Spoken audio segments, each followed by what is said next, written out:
میں آج ایک ایسی ریالٹی پہ بات کرنا چاہتا ہوں جس کے بارے میں کوئی بات نہیں کرتا، اور یہ ریالٹی اتنی تکلیف دہ کہ اس کو سوچ کے ہی دل بند ہو جاتا ہے۔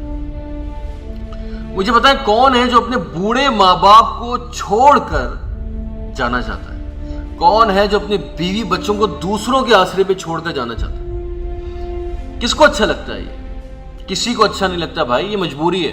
یہ ایک ایسی مجبوری ہے جو دل کو چیر دیتی ہے۔ مجھے بہت تکلیف ہوتی ہے جب میرے ملک کے ہونہار بچے اور بچیاں پڑھنے اور کمانے کے لیے پردیس چلے جاتے ہیں۔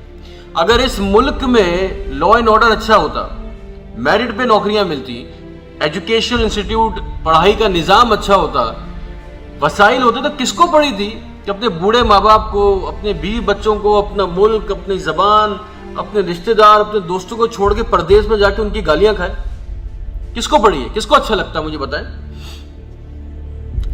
یہ جو ظالم لوگ ہیں نا، یہ ملک کو لوٹ کر سارے وسائل پر قبضہ کر لیتے ہیں، اور پھر یہ کرپٹ ترین ججز، فوجی، عدلیہ کے لوگ، سرمایہ دار، سیاست جان، جاگیردار، ان کے جب بچے پیدا ہوتے ہیں نا تو یہ پیدائشی ارب پتی ہوتے ہیں، پیدائشی لیڈر ہوتے ہیں۔ یہ ان ظالموں کے سرے محل ہوتے ہیں جب غیر ملکی اکاؤنٹس میں ان چوروں کے پیسے نا حرام کمائے ہوئے ابل رہے ہوتے ہیں نا، تو پاکستان خالی ہو جاتا ہے۔